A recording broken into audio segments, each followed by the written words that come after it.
I feel like you are so close. You are just a few conversations away from dramatically improving your work, but something has to change. You can't just keep doing what you've been doing and expect a different result. Thank you, Phobiac, for sending in this work for critique. I'm honored that you came to me to get your first critique after 20 years. And I see what you're saying about doing what just feels right and how that leads you to not knowing when you're doing something wrong. So in this video, I'll start off by reinforcing what you're doing well so that you know not to throw that out as I get into the things that you need to improve, which are really going to be bringing you back to fundamental processes that will never let you down.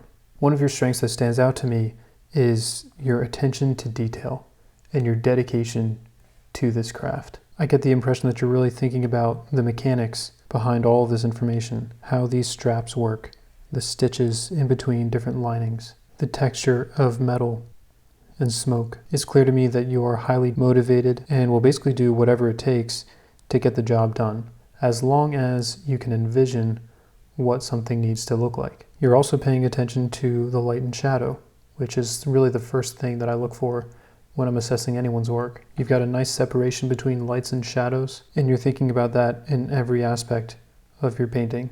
You also paint very boldly, which is a huge advantage, because I think it's part of that boldness that makes my brain want to believe that all of this makes sense. And yet at the same time, from the moment I looked at this, there's a confusion that I've not been able to shake. And the longer that I look at this, the more inconsistencies I see leading to a fractured painting. So let's return to a process. The whole purpose of a process is to have clear steps that guide you to your destination. And the guide that we want to use is the light. And the light has a source. Where is it in this scene? That's the first question we want to ask. Now, we don't have reference to go off of, so we're stuck working from imagination. And looking at what Phobiac has done so far, I can start to break this down into some basic planes. So these two planes face the right, and then this plane faces the left. This plane and this plane have basically the same values, whereas this is darker. So just like how we see on my forehead, the planes that are brighter are most facing the light. Therefore, I can say that the light is coming from the right side. But if I follow the same logic with this gun,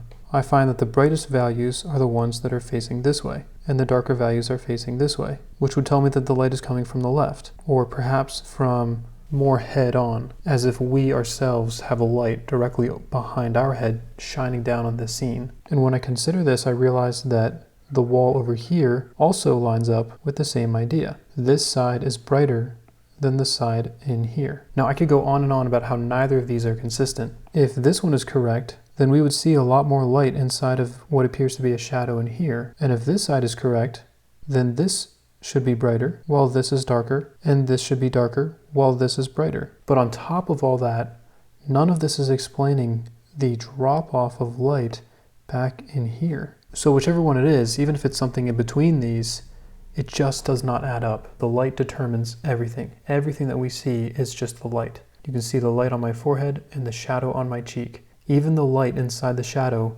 is shining into that camera through the screen into your eyes. And the light is consistent. It travels in straight lines. The light isn't arcing and bending around and touching this side of my face. The reason why this isn't pitch black is because the light is hitting other things, which are then bouncing back into here. So this is technically indirect light, but this light is direct. It's traveling in these straight lines, and as my forehead turns away from the light, that light drops off. So those straight lines, if we can call them that, these rays of light, that's an incredibly consistent principle of nature that we can rely on. You're thinking about the light, but you're not thinking about the source. If I could describe what I think your journey was like in making this painting, it was as if you're swimming in an ocean with endless possibilities, no clear course in sight. Maybe you saw some island off in the distance as you're swimming towards it, but a wave comes over, you go underwater, you bring your head back up again, and you don't know where you are. But you keep swimming anyways, because you're determined, you're disciplined, you don't give up. But you're swimming without the stars, without the light, to tell you where you are and where you need to go. Now, I may have been misleading when we were trying to figure out which of these light sources is correct. The truth is that you decide what the light source is, and that everything else is based off of that. This is not the time to make subtle tweaks, trying to make something fit into an imperfect mold.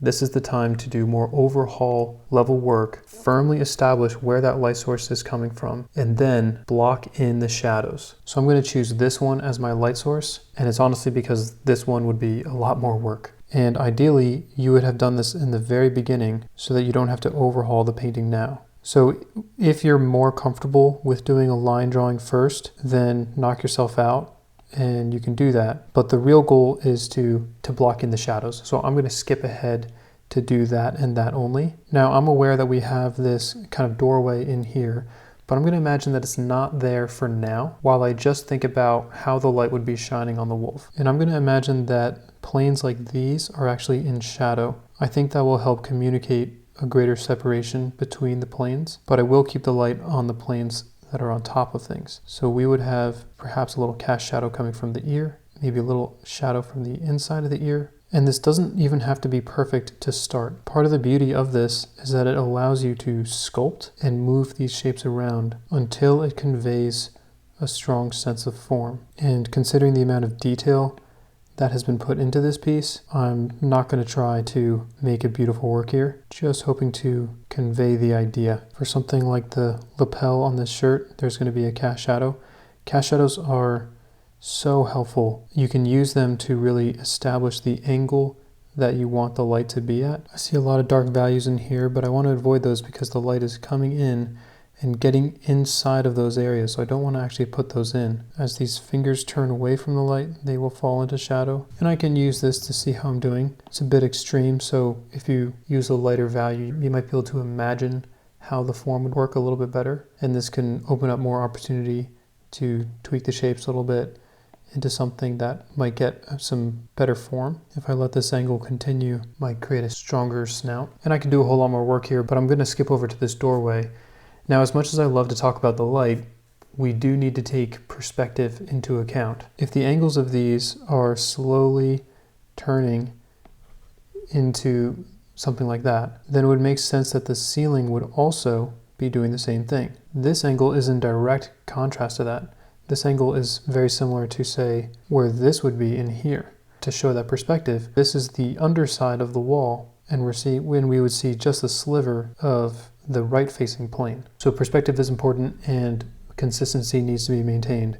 But leaving that alone for now, I had already decided that planes like this would be in shadow. It's possible that I could keep this as a light if I imagine that the light is more like this and splaying out in different directions, but I'm not going to do that. I'll let this plane be in shadow, coming up through here and then probably up here somewhere. Maybe we could get away with that.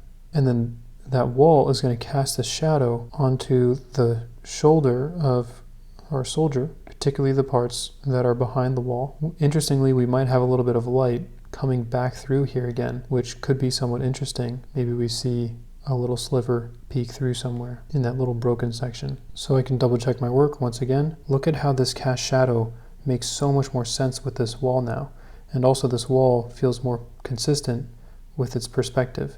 The problem is, however, with this, it seems like this wall goes all the way back up this way, and if we envision that, we don't really have everything going to the same vanishing point.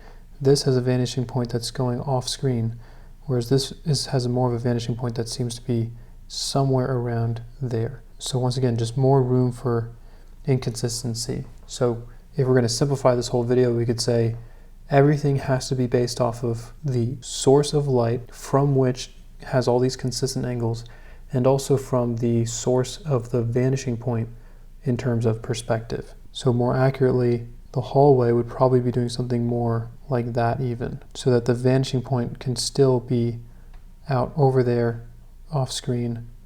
And that's not perfect, but it's going to be a little bit more consistent if you can envision that with me a little bit. Oh, I forgot to add the cast shadow from the wall. Still imagine that the light would be coming through at this kind of angle. I think that the shadow would be somewhere around here, which is very similar to what Fobiac has done. This would all be in shadow as well, something like that. And I don't think that there would be much more. Then I would just want to represent the silhouette of that shape. And rather than the angle going down like this, I think it would actually be more up and open, similar to the angle of the wall. And because this is my background, I don't want to completely fill this with black. So I'll just make a new layer, and that way I can just use an intermediate value so that I can still understand what I'm looking at. So if you're not working with reference, I cannot emphasize enough the importance of just simplifying your work into light and shadow, separate the light from the darkness, and you will have the distinction of forms. Planes that are facing in the same direction should all relatively have the same values, unless it's from a cast shadow, in which case this plane in here, which is still facing the front,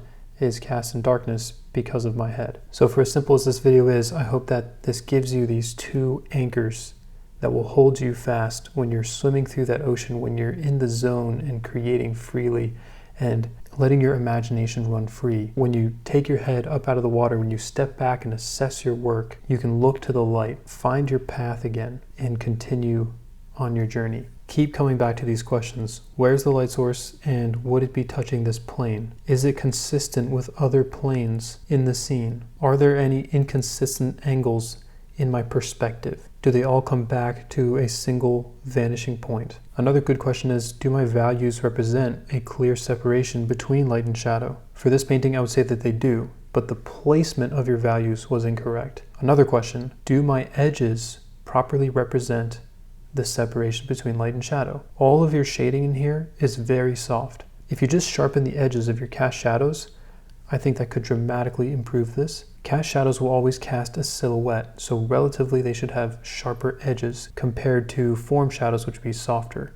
So soft edge, but sharp edge. This is cast, this is form. That would be the next step after you block in your shadows. And I have a video on that, and I highly recommend that you watch it. So what should you focus on most? Again, I think you are super close to leveling up your skills big time. It seems like you've been building a ton of experience, but you're missing these fundamental principles about light and shadow that will be that guide for you. So simplify your subject matter. You don't need complex subjects to do this. Grab an apple, put it on a table in a shadow box, shine a single light on it so that the light and shadow are very clear. Put simple objects in there. See how the cast shadows fall against other objects. Focus on creating form with just light and shadow alone. There's so much that you can learn about the light without having to deal with all these details that you're putting in. You've got the details down. You're doing great there. Your colors are fine. You're missing a lack of clarity in your values and your edges to clearly define the form with the light. So let's keep this conversation going. I would love to see